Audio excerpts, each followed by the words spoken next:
Okay, so we're going to begin our next presentation. Before we do, I just would like to thank you all for coming. But obviously, some days you can't quite come to the things you're supposed to be at. And for teachers, that means needing a substitute. So to address the crisis with substitutes, I suppose is the best way to describe it, is going to be Kelly LaMountain and Rachel Lively. Hello. Good morning. So I'm Rachel Lively. This is Kelly LaMountain. We are looking at the substitute crisis, specifically at our high school levels, though I think we would agree that it is across the board in our district. So the first thing I'd like to talk about is just kind of give you a brief overview. A brief overview of what we're looking to do here. We want to identify our problems, where are our problem areas. We took some surveys. We looked into not just our teachers and what they felt about the substitute crisis, but also the substitutes, and we looked at our BOE policies, our BOE expectations, and public opinion on substitutes, because we often hear parents communicate to the Board of Education and to teachers the impact of not having substitutes. So from there, we're going to go on and talk about some communities comparing their rates or their programs. And then the last thing is we have an immediate call to action, and we have a long-term plan that might look to really resolve this substitute issue. So first thing, identifying the problem. Excuse me if my voice cracks, I've been sick all week. The first thing we asked is there a substitute problem at our high schools? If you look at this graph, you'll see it says 99.2%. There's always that one teacher who's going to say no. I think universally we can agree that there is a problem.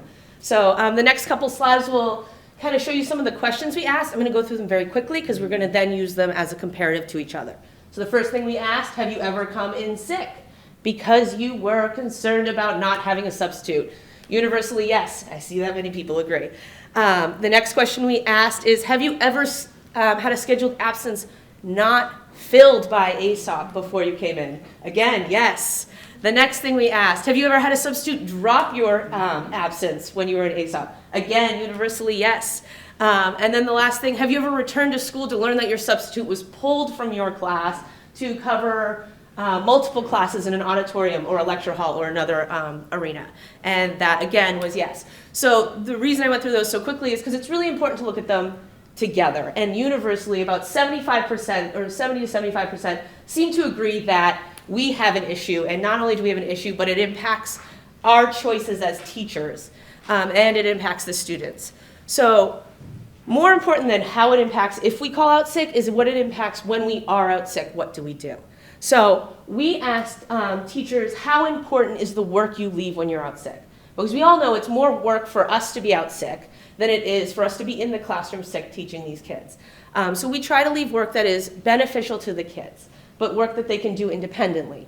And that's hard to do. So I found teachers were kind of in the middle. They wanted to leave work that was really important, but it's hard to leave the most essential work if you're not there to guide them. So that's what our top scale shows. You'll see that we're kind of in the middle of where we leave our work. At the bottom, though, is our confidence in that work being completed when we return. As you can see, we're not super confident with that being returned, with our work being completed when we return. And the last thing we wanted to look into for teachers is, how do you feel the day is impacted when we don't have substitutes? This survey shows that a large majority, almost 50% of all teachers, believe administration is impacted. And not because we don't have faith in our administration to do the right thing, but because our administration, hard word to say really repeatedly, our administration has to pick up the slack. So when we don't have subs, they're stuck in the auditorium watching students, and they're not able to do their job to ensure our school is effectively running. So what do we do with this information? Well, we took this information and we considered it, and then we went, well, that's only half the problem, is how teachers feel. The other half is, how do our substitutes feel?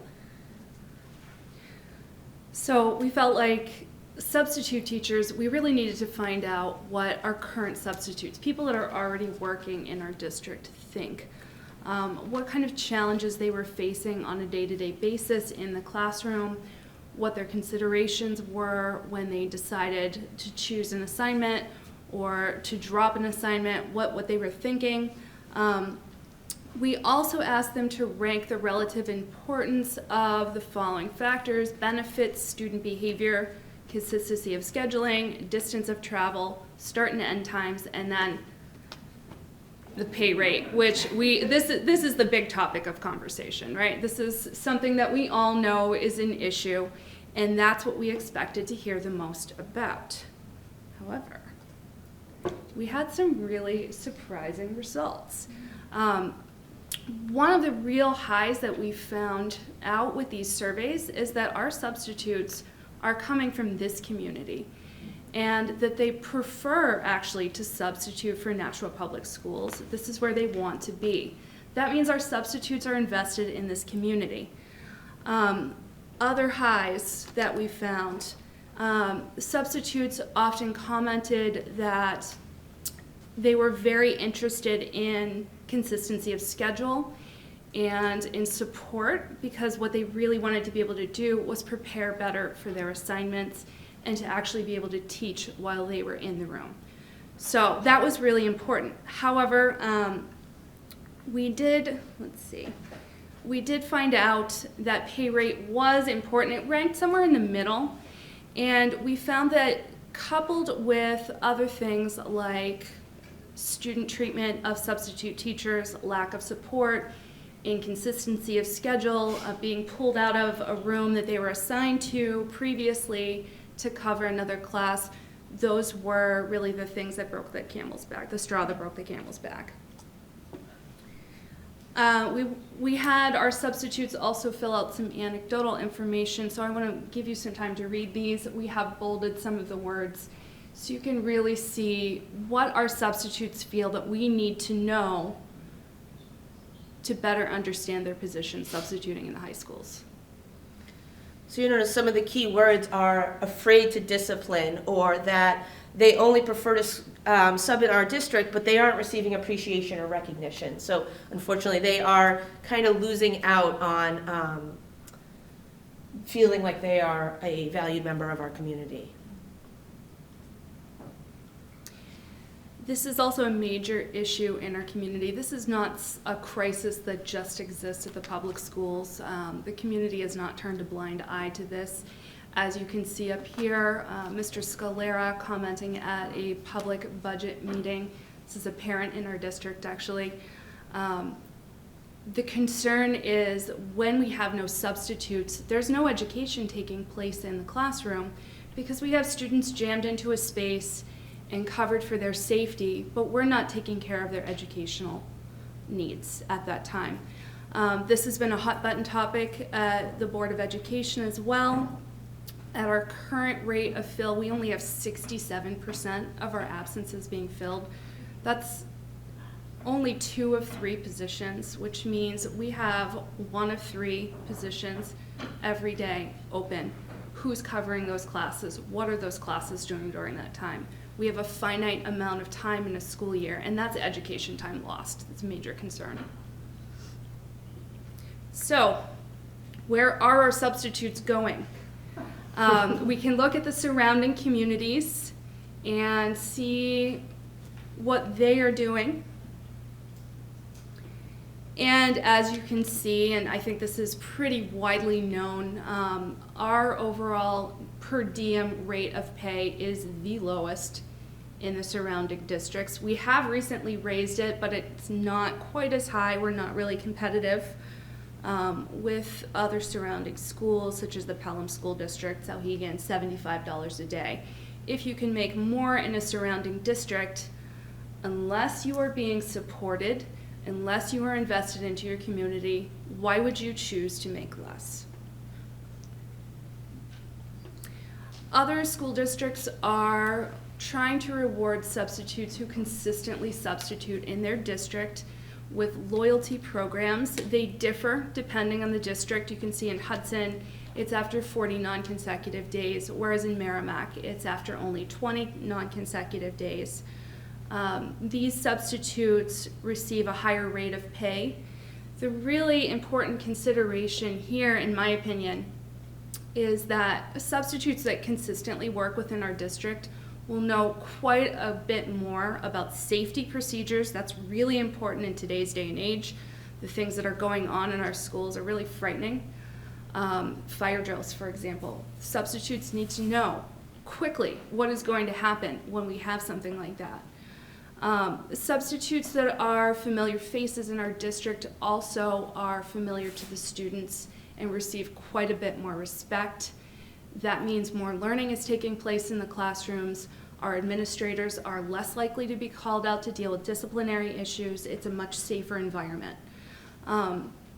Substitutes that constantly work within the district are also known to staff members and are more likely to be supported and have a much more positive experience. So this is the type of substitute that we want to aim for.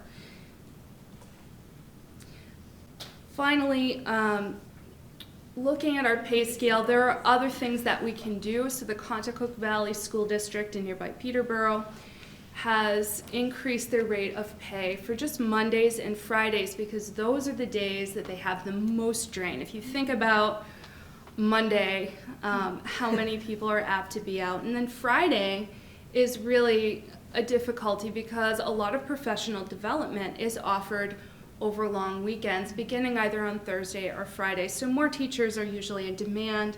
More substitute teachers will be in demand on these days. So this might be something we could explore as well. So what do we need to do? How do we fix this problem? We can take some immediate actions by raising compensation. As you can see, this is something that has already been discussed. We spoke with Mr. Donovan. He has also spoken at the school board meetings, talking about raising compensation to $72 a day. This would make us competitive with the surrounding communities. And at our current rate of fill, which is 66-67%, this would cost about $30,000 a year. And if we had a 10% higher fill rate because of the increased rate, it would only be about $43,000 a year. Additionally, if we added the loyalty raise, trying to reward the substitutes that consistently work in our school buildings, this would be $25,666, and this would happen after 20 days of service. At the current moment, this would apply to about 70 teachers that consistently work within our district. But that doesn't fix our problem because we're still at a 66 or 76% fill rate. So that's still 1 out of 3, 1 out of 4 teachers not being covered. So what if we just get rid of substitutes altogether? Why don't we try something new? What would teachers' absences look like? In Lexington, Massachusetts, about a half an hour south of here at the bottom of Route 3, Robert Harris, who was the Assistant Superintendent of Human Resources, had this innovative idea. He decided, I'm going to get rid of substitutes, and I'm going to hire a full-time teacher to be a substitute overseer, and he's going to create an independent digital learning classroom. So they invested in repurposing an old space. They bought new pieces of electronic equipment, including Chromebooks and Chromebook carts, and they hired a licensed teacher, someone who was specialized in teaching kids. And this educator then became known as the ELF. Actually, can you go back one more? Oh, yeah, I'm sorry. They became known as an ELF, or the electronic learning facilitator. And their job was to oversee this environment. So the idea was to let children learn independently while still being encouraged by an educator in the classroom. So, go ahead. James Borden was the ELF at Lexington. And they go around and they call him the ELF. And he said the goal for the program, as he runs it, is that if you are a teacher and you are going to be out on day 100, on day 101, when you return, education for day 101 can continue. So the purpose was you weren't losing a day of learning, you're changing how students learn. There were incredible results there. So the environment completely changed. Students took learning into their own hands, and they became advocates for their own learning as well as being held accountable for their own learning. And I think at the high school level, that is something we're trying to encourage for our students. So there were 2 benefits. There was cost-saving benefits and there were educational benefits. Cost-saving benefits, the first year, they had to spend a little bit of money. They had to buy those Chromebooks. They had to repurpose the space. So they had originally been spending about $160,000 on substitutes. They had a better fill rate than us. So they were closer to almost always full. So that was at their full rate. So they spent $52,000 plus benefits on a teacher, and they spent about $30,000 in startup costs and electronic equipment. They also had to pay for some recruitment and for some time and energy to change the actual lecture hall that they used into a electronic classroom. But they invested up front. And that investment up front also had educational benefits. So there became improved student ownership in their education, which I think that as educators at the high school level, we have seen kind of decrease. They saw that begin to rise again. There was better collaboration between teachers and this electronic learning facilitator, allowing teachers to have someone they could go to and know who was going to be overseeing their kids. They could plan ahead of time and bring their work ahead of time so that students and the facilitator both knew what was going to happen that day. And there was less disruption in their curriculum. They improved the relationships, obviously, between the students and this teacher as well, because it was consistent. Just like we talked about loyalty providing consistency for students, a permanent teacher would provide that same consistency. And then accountability. So many of our teachers now use Google Classroom, and in doing so, we've already started to kind of get kids used to working electronically. That would really become a central part of the classroom if you had this sort of digital learning environment. And then unexpectedly, teachers began to have this online resource that they could share with each other for their lessons or their units. And then collaboration really became a central part of this as well for teachers. So comparatively, there's a lot of information on this slide. I recognize that there is, but it was some really important information. So Lexington, smaller school. They have one school. And so they also have less teachers.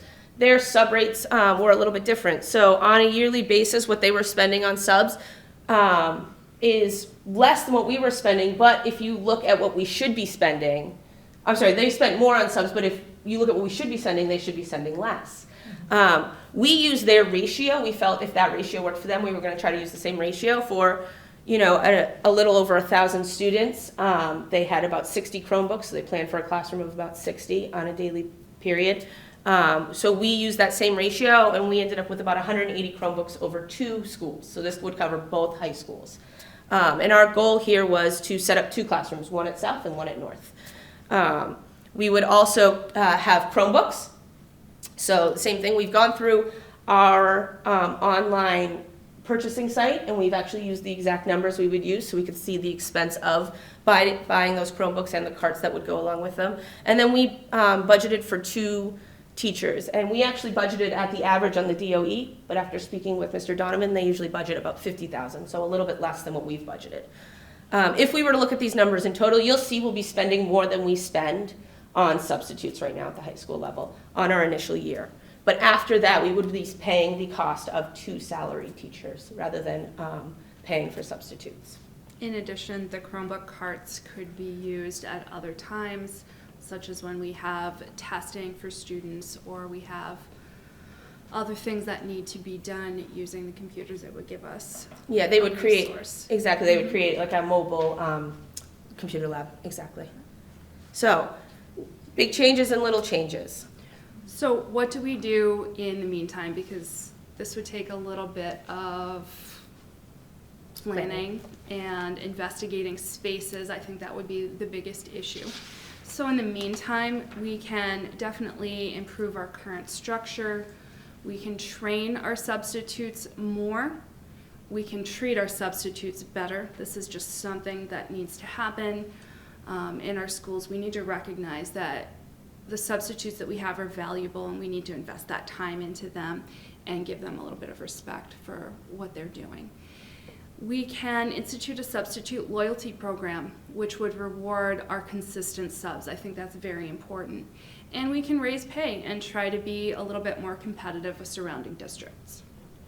I think that we need to fix our problem, and fixing it this way with our baby steps is a great way to start. I think if our district is willing to commit to the education of our students, I would encourage that we really seriously consider the concept of removing subs and creating a digital learning environment. I think our students, especially at the high school level, are capable of doing it, and I think that if we give them the opportunity, they want to do it. So it's just deciding to make that change, make that little bit of investment up front, and then seeing the benefits, not only maybe monetarily, but also academically in the end. Also, if we reduce the demand for substitutes at the high school level, we can then have a better fill ratio for our middle and our elementary schools. We did focus more on the high school problem because it seems that substitutes, actually, in speaking with substitutes, high school has the lowest fill rate. More people are a bit uncomfortable thinking about substituting at the high school level. They want more preparation. So in having a dedicated educator that is there every day, this would really help with the planning. Any questions? Sorry.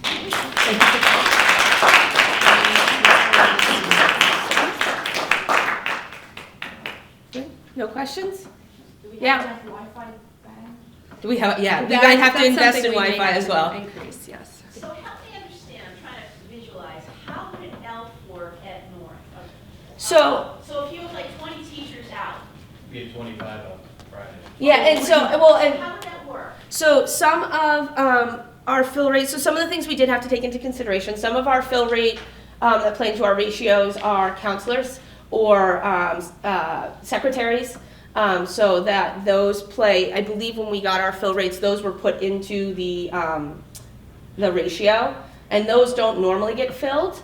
I believe when we spoke with Jeannie McCafferty, who is the front administrative assistant, who kind of, along with Tom, runs the planning of where all the subs go. She says on average we have about 5 classes a block, which is somewhere between 80 to 100 students. You have 100 kids that would need access to Chromebooks. But so the nice thing about Lexington is it's not all Chromebook based. They have Chromebooks, but not everybody uses them. So they also created a space where there are tables for kids to work collaboratively, or if the teacher knew they were out the day before, they can bring papers down to this facilitator. And so kids don't always use the internet, but it allows them that access. And what do kids do now if they're, say, pulled and brought into the auditorium? Nothing. Really? They attempt to get the work done. I can wouldn't vouch even say for that. this. I just returned from maternity leave. I have 3 kids, so I do not like to be out of my classroom. However, there are days that I need to be, and I'm very concerned about what happens with my classes while I'm out.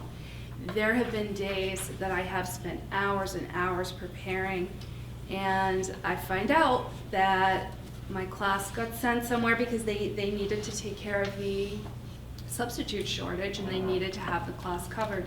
Sometimes there is an attempt to bring the work down, there is an attempt to make sure they're doing what they need to do, but when they're down here with 3 or 4 classes and there's confusion, it's really hard for them to get the work done. One of the other things I've heard that is really concerning, at least to me, because accountability isn't so important to us as a school, is that they will put 3, 4, 5 classes in the auditorium together with 1 or 2 subs, and attendance never gets taken.